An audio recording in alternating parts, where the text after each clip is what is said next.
Hello बच्चों, कैसे हैं आप लोग। तो सब बढ़िया ही होगा और आपकी पढ़ाई लिखाई सब सही चल रही है। तो आज वीडियो पहले वाले किसी चीज़ से रिलेटेड नहीं है, परेशान मत होइए। आज वीडियो कुछ अलग है, आपकी पढ़ाई से रिलेटेड है। और मेरे को एक और चीज़ कन्फ्यूजन दूर करनी थी। उस वीडियो के लिए सब लोग, बहुत लोगों ने कमेंट किया, बहुत लोगों ने बोला कि सर वो खाली कप था क्या। खाली कप नहीं है ये, मैं ब्लैक कॉफ़ी थोड़ा सा साथ रख के बैठता हूँ, तो कि बोलते समय गला बहुत ज़्यादा अजीब होने लगता है ना, तो इसलिए ब्लैक कॉफ़ी का साथ लेता हूँ। ये देखिए धुआं उड़ रहा है आज इसमें, है ना। तो आज की जो वीडियो है तो वो कुछ अलग पैटर्न पे है। आज हम पैटर्न के ही बारे में बात करेंगे। पैटर्न जो आपका सीबीएसई ने आपके सैंपल पेपर रिलीज किए हैं। आज 10th और 12th के सीबीएसई के सैंपल पेपर रिलीज करे हैं सीबीएसई ने, ठीक है। तो सैंपल क्वेश्चन पेपर आप जाके ऑफिशियल वेबसाइट है उस पर चेक कर सकते हैं। तो हम जो आज डिस्कशन करेंगे कि सीबीएसई ने इनमें कुछ चेंज किया है या नहीं किया है, और चेंज किया है तो क्या किया है। और आप वीडियो का मकसद समझ ही चुके होंगे कि चेंज हुआ है, कुछ ना कुछ चेंज हुआ है। इसी वजह से मैं यहाँ पे आया हुआ हूँ, आपके सामने ये वीडियो लेके आया हूँ। तो चलो, हमारा काम है कि हर अपडेट आप तक पहुँचाना, क्योंकि आप बच्चे हैं, आपको कहीं कहीं इन्फॉर्मेशन कुछ मिलती है, कुछ नहीं मिलती है, कुछ आधी अधूरी मिलती है, तो जिसकी वजह से आप कहीं ना कहीं बेटा कंफ्यूज रहते हैं। तो मेरा काम यही है कि आप तक सारी इन्फॉर्मेशन जो भी सीबीएसई ने दी है, ठीक है, वो आप तक पहुंचाना। तो देखिए, सीबीएसई ने कुछ सैंपल पेपर रिलीज करे आज, ठीक है, मैं डाउनलोड करके रख रखे हैं वो। तो इनको हम ओपन करते हैं, ठीक। तो सबसे पहली जो बात है यहाँ पे हम देखेंगे, ये सबसे पहले सोशल साइंस का सैंपल पेपर है, उसके बारे में बात करेंगे कि देखिए वही 80 मार्क्स का पेपर है बेटा आपका। 80 मार्क्स का हमेशा आता है, 80 मार्क्स का इस बार भी है। 3 आवर्स का समय है, क्लियर। 3 घंटे का समय है, 80 नंबर का पेपर है। पहली बात तो ये क्लियर कर लीजिए। सबसे पहला जनरल इंस्ट्रक्शन जो दे रखा है कि 38 क्वेश्चन होंगे इसके अंदर इन द क्वेश्चन पेपर, और जितने भी क्वेश्चन है कंपलसरी है, ठीक है, मान लिया। अब जो सेकंड पॉइंट दे रखा है इस पेपर के अंदर, सैंपल पेपर के अंदर, वो बहुत ज्यादा महत्वपूर्ण है आपके लिए और बाकी जो भी सोशल साइंस के टीचर्स हैं उनके लिए। क्यों, देखिए, the question paper has 4 section, 4 section है, कोई नई बात नहीं है, ठीक है। पहले और भी सेक्शन आती थी, but here is the twist. Twist क्या है कि हर सेक्शन इस बार सब्जेक्ट वाइज बटी हुई है। यानी क्या, section A history, section B geography, section C political science and section D economics. क्या बात है सीबीएसई, बहुत ही, मतलब क्या ही कहूँ, बहुत अच्छा चेंज किया एक सब्जेक्ट टीचर के अकॉर्डिंग। अगर देखा जाए तो ये कहीं ना कहीं एक पॉजिटिव चेंज है। इससे हर बच्चा हर बुक को एक महत्वपूर्णता देगा, ठीक है।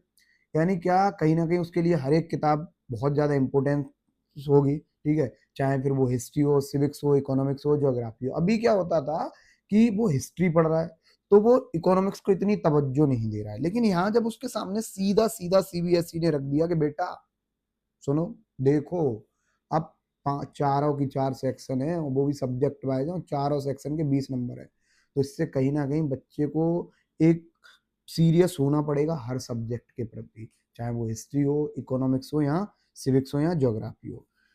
फिर थर्ड पॉइंट क्या कह रहा है कि ईच सेक्शन इज 20 मार्क्स, हर एक सेक्शन 20 मार्क्स की है, ठीक है। एंड हैज एमसीक्यू है उसके अंदर, वेरी शॉर्ट है, शॉर्ट आंसर है, लॉन्ग आंसर है, एंड केस बेस्ड क्वेश्चन भी हैं आपके, ठीक है। जो वेरी शॉर्ट है वो पैटर्न सेम रखा गया है, 2 मार्क्स का है। उसके बाद जो शॉर्ट आंसर है वो 3 मार्क्स के हैं, लॉन्ग आंसर आपके 5 मार्क्स के हैं। वर्ड लिमिट देख लीजिए, जो 2 नंबर के क्वेश्चन है वो 40 वर्ड्स लिमिट होनी चाहिए उसकी।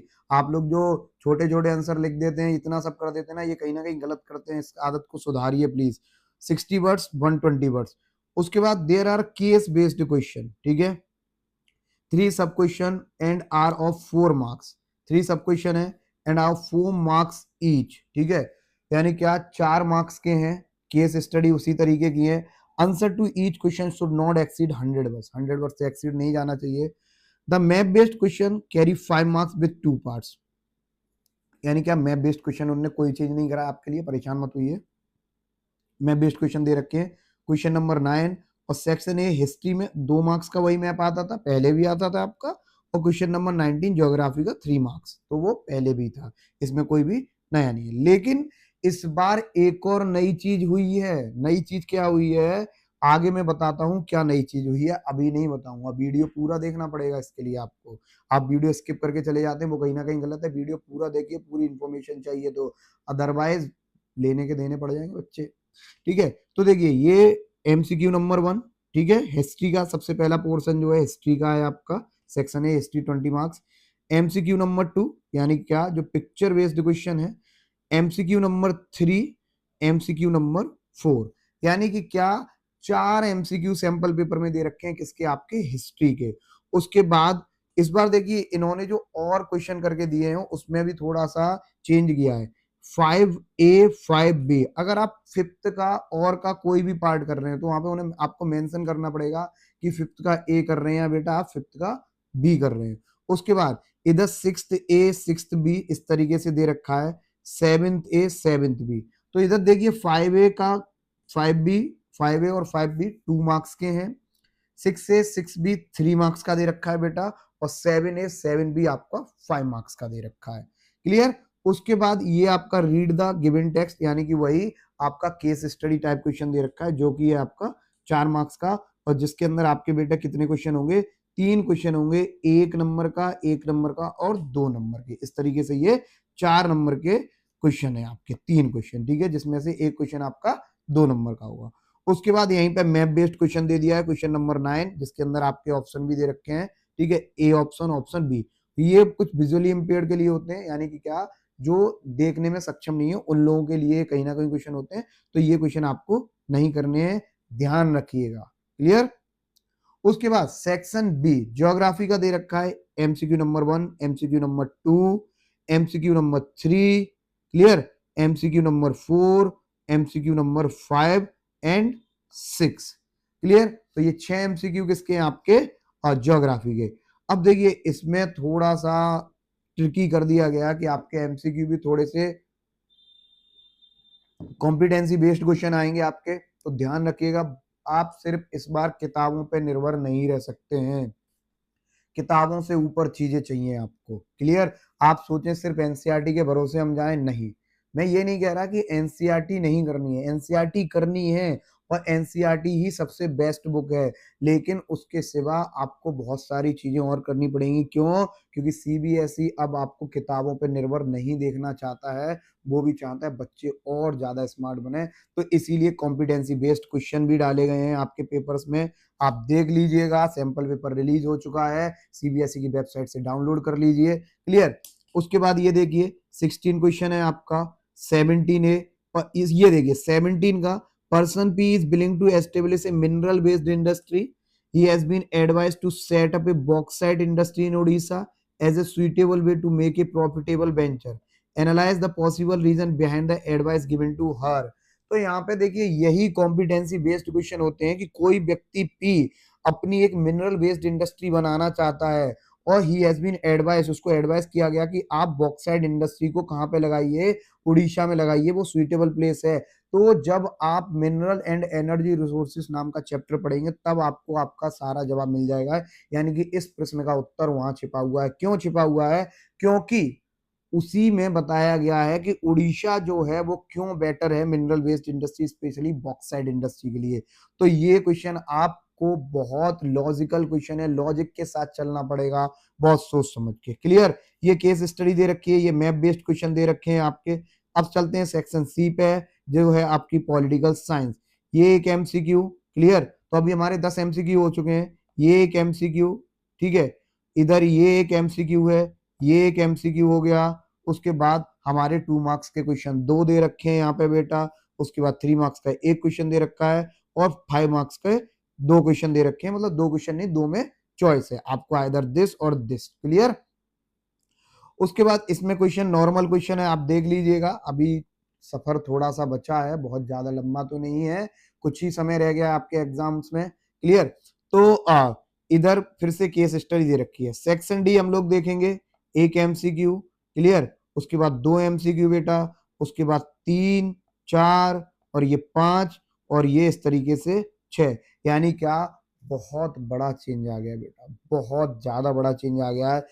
यानी कि क्या, 6 6 4 4, यानी कि 4 हिस्ट्री के, 4 आपके सिविक्स के, 6 इकोनॉमिक्स के और 6 ज्योग्राफी के एमसीक्यू। इस तरीके से 20 मार्क्स ये एमसीक्यू के होते हैं। और जिस हिसाब से मैं पेपर पैटर्न देख रहा हूँ, पेपर का पैटर्न, उस हिसाब से अलग पता चल रहा है कि इस बार एमसीक्यू सीधे साधे एमसीक्यू नहीं आने वाले हैं। अगर आप सोचे कि बस स्टेटमेंट के कुछ क्वेश्चन कर लिया सर जी ने, आपको बहुत ऊपर जाना पड़ेगा, उसके लिए बहुत आउट ऑफ द बॉक्स सोचना पड़ेगा इस सब्जेक्ट के लिए। अभी तक जो एक मिथ क्रिएट कर दिया जाता था कि ये सब्जेक्ट कोई सब्जेक्ट नहीं है, यानी कि सोशल साइंस की बात कर रहा हूं मैं, ठीक है, तो आपको उस चीज के लिए थोड़ा सा आप समझ के चलना पड़ेगा। कहीं ना कहीं ये मैथ साइंस और सोशल साइंस आपके मेजर सब्जेक्ट आते हैं सीबीएसई की नजर में। आप सीबीएसई की वेबसाइट पे देख सकते हैं, मैथ साइंस और सोशल साइंस आपका मेन सब्जेक्ट्स में आते हैं 10th क्लास में। क्लियर। उसके बाद ये क्वेश्चन दे रखे हैं आपको, क्वेश्चन नंबर 38 ए की बात करते हैं हम लोग। 38 ए में देखिए, a research student spoke with 2 people, ठीक है, M and N, to learn about their work related differences. On the basis of the interview conducted with both of them, the student concluded that while person M was working in an organized sector, person N was an employee of a workplace that was functioning in the unorganized sector। ठीक है, analyze the key differences between the two sectors that must have enabled the research student to come to conclusion। Clear. तो इसी question को हम लोग कहते हैं competency based question. Please, तो यहाँ पे थोड़ा सा आप कहोगे ये एम एन कहाँ से आ गया, हमें तो सर ने बताया ही नहीं था क्लास में, ठीक है, स्कूल वाले सर ने नहीं बताया था, कोचिंग वाले सर ने नहीं बताया था, एम एन कहाँ से आ गया। तो देखिए, सारे टीचर्स ने बताया, सारे टीचर अपनी तरफ से बेस्ट देने की कोशिश करते हैं। क्लियर। तो उन टीचर्स ने जरूर बताया होगा, लेकिन ये अब आपको सोच के चलना है। क्लियर। तो वो कहीं ना कहीं हम सब लोग आपके साथ हैं, बच्चों के साथ हैं, प्रैक्टिस कराएंगे और प्रैक्टिस के लिए आपको रिलीज होती रहेंगी video time to time. Clear. क्यों? क्योंकि मैं भी एक कोर्स स्टार्ट करने जा रहा हूं आपका ऑनलाइन, उसके बारे में भी थोड़ी देर में बात करेंगे, या फिर हम उसके लिए स्पेशल वीडियो रिलीज कर दी जाएगी। क्लियर। तो इस तरीके का पेपर है आपका। तो इसमें हमने क्या देख लिया कि सारी सेक्शन बेटा इस बार कैटेगराइज कर दिए, हिस्ट्री अलग, सिविक्स अलग, इकोनॉमिक्स अलग एंड ज्योग्राफी अलग। तो आपको बहुत ध्यानपूर्वक चलना है, बहुत अच्छे से प्रिपरेशन करनी है। और इस पेपर में नंबर आते हैं, मैं मानता हूं बिल्कुल अच्छे मार्क्स आते हैं, लेकिन प्रैक्टिस के साथ, जितनी अच्छी आपकी प्रैक्टिस होगी उतने अच्छे मार्क्स आ पाएंगे। क्लियर। तो इस चीज का विशेष ध्यान रखिएगा कि कहीं ऐसा ना हो कि आप भीड़ में कहीं ना कहीं खो जाएं और जैसा सब फॉलो कर रहे हैं वैसा फॉलो करते हैं, नहीं। आपको स्मार्ट स्टडी करनी पड़ेगी, आपके सब्जेक्ट को बांटना पड़ेगा। क्लियर। तो ये तो हो गई इस पेपर की बात। सेम साइंस में किया गया है, साइंस में भी इन्होंने ऐसा ही कर दिया गया है। साइंस के अंदर जो सबसे बड़ा पार्ट होता है बायोलॉजी का, जो 30 नंबर की आती है, उसके बाद 25 नंबर की फिजिक्स, 25 नंबर की ज्योग्राफी, सॉरी मेरे दिमाग में वही सोशल साइंस चलता रहता है actually, I am sorry for that. ठीक है, तो फिजिक्स, और उसके बाद 25 नंबर की आपकी केमिस्ट्री रहेगी। क्लियर। तो इस तरीके से उधर सेक्शन भी उन्होंने वहां पे भी कैटेगराइज कर दिया है। तो ये टीचर्स के लिए बहुत अच्छा हो गया, उनको पेपर लेने में आसानी होगी। ठीक है, चेकिंग के टाइम पे उन्हें चेकिंग करने में दिक्कत नहीं होगी। क्यों? क्योंकि उनका अपना पार्ट होगा। क्लियर। तो सीबीएसई ने बहुत सोच समझ के, और ये बच्चों के लिए भी कहीं ना कहीं आसानी होगी। अभी पहले एक साथ एमसीक्यू आ जाते थे, फिर शॉर्ट आंसर आ जाते थे, फिर लॉन्ग आंसर है, तो थोड़ा सा वो पॉजिटिव भी था, नेगेटिव भी था। लेकिन अभी यहाँ पे क्या, आप हिस्ट्री के हिसाब से चल रहे हैं तो सारे क्वेश्चन हिस्ट्री के हैं। आप इकोनॉमिक्स सॉल्व कर रहे हैं पहले, सारे क्वेश्चन इकोनॉमिक्स के हैं। आप ज्योग्राफी सॉल्व कर रहे हैं, सारे क्वेश्चन ज्योग्राफी के हैं। आप सिविक्स सॉल्व कर रहे हैं तो सारे क्वेश्चन सिविक्स के दे रखे हैं। तो माइंडसेट वो सेट रहेगा आपका। अगर ऐसे ही हम लोग साइंस के पेपर में बात करें बेटा, तो अगर आप बायोलॉजी के हिसाब से चल रहे हैं तो सबसे पहले आप बायोलॉजी सेक्शन निपटा लीजिए अपना, उसके बाद फिजिक्स का सेक्शन निपटा लीजिए, उसके बाद अपना केमिस्ट्री का सेक्शन। तो इस तरीके से ये पैटर्न कर दिया है, ताकि आपके लिए भी थोड़ी सी आसानी रहे और टीचर्स के लिए भी कहीं ना कहीं थोड़ी सी आसानी रहेगी चेकिंग के टाइम पे। तो ये तो थी पेपर की बात। तो अब जो दूसरी बात है वो बच्चों के लिए खुशखबरी ये है कि हम लोग अपनी ऑनलाइन क्लासेस जो फ्री ऑफ कॉस्ट रहेंगी यूट्यूब पे स्टार्ट करने जा रहे हैं। तो आने वाले मंडे से, यानी क्या, आने वाले मंडे से आपको क्लासेस मिलने लगेंगी। क्लियर। तो सबसे पहले वीडियो हम लोग मंडे को डालेंगे, कोई भी चैप्टर में, चैप्टर का नाम अभी डिस्क्लोज नहीं करूंगा, बहुत ही जल्दी आपके पास वीडियो आने वाली है, वीडियो पार्ट्स में आएंगी। ठीक है, रैपिड रिवीजन भी आएगा, हम लोग क्वेश्चन सीरीज भी वहां पे स्टार्ट करेंगे, जिसके अंदर हम आपको कॉम्पिटेंसी बेस्ड क्वेश्चन कराएंगे, आपको एमसीक्यूज की सीरीज कराएंगे। और उसके लिए मैं एक टेलीग्राम चैनल भी क्रिएट करूंगा, जिससे जो भी बच्चा चाहे, तो जैसा कि हमने आपको बताया, हम एक टेलीग्राम चैनल क्रिएट कर देंगे, जिससे आपको समय के साथ अपडेट मिलते जाएं, और वहाँ पे जो भी पीडीएफ वगैरह होगी वो आपके साथ शेयर कर दी जाएगी। तो आने वाले समय में हम आपके लिए कई सारी क्लास स्टार्ट करने का सोच रहे हैं। ब्राइट फ्यूचर यानी कि जो हमारा ऑफलाइन सेंटर है, और आपका जो यूट्यूब पे जो चैनल था सोशल वर्ल्ड, तो हो सकता है इस पे आगे आने वाले भविष्य में कई सारे टीचर्स क्लासेस लेके आएँ। तो प्लीज़ इस चैनल को सब्सक्राइब करिए, ठीक है? सब में शेयर करिए ताकि ये जो इन्फॉर्मेशन, जो वीडियो मैंने बनाई है वो सारे स्टूडेंट्स के पास पहुँचे, सारे पेरेंट्स के पास पहुँच जाए, ताकि बच्चे उसी हिसाब से अपनी प्रिपरेशन करें और हम आपकी इस प्रिपरेशन में बिल्कुल आपके साथ बने रहेंगे। और हो सकता है कि हम आपकी साइंस की क्लास कुछ ही दिनों में स्टार्ट करा देंगे। सबसे पहले बायो की क्लास आएगी तो मैं मैम से बोल दूंगा कि बायो की क्लास स्टार्ट कर दें, वो आपकी ऑनलाइन क्लासेस स्टार्ट करेंगी। लेकिन वो चैप्टर वाइज नहीं, वो टॉपिक वाइज क्लासेस करेंगी, अपनी टॉपिक वाइज चैप्टर स्टार्ट करेंगी वो।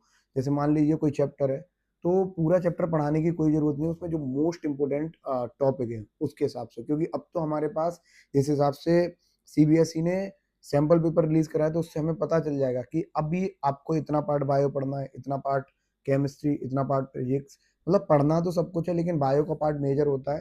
तो बहुत ही जल्द उसकी भी वीडियो आएंगी, लेकिन आपकी मंडे को सोशल साइंस के किसी ना किसी चैप्टर की वीडियो आना स्टार्ट हो जाएंगी। तब तक जुड़े रहिए इस चैनल से, और लाइक, शेयर एंड सब्सक्राइब कर दीजिए चैनल को, क्योंकि पिछली वीडियो लोगों ने देखी बहुत है। सब्सक्राइबर्स लोग देख के जाते हैं लेकिन सब्सक्राइब नहीं करते हैं चैनल को। आज मैं पहली बार आपसे कह रहा हूँ कि प्लीज़ चैनल को सब्सक्राइब कर दिए, क्योंकि जो बच्चे ऑफलाइन सेंटर पे नहीं आ पा रहे हैं उनको हम लोग ऑनलाइन चीज़ें पहुंचा सकें। Thank you so much. मिलते रहेंगे हम लोग वीडियो के माध्यम से। All the best for your preparations.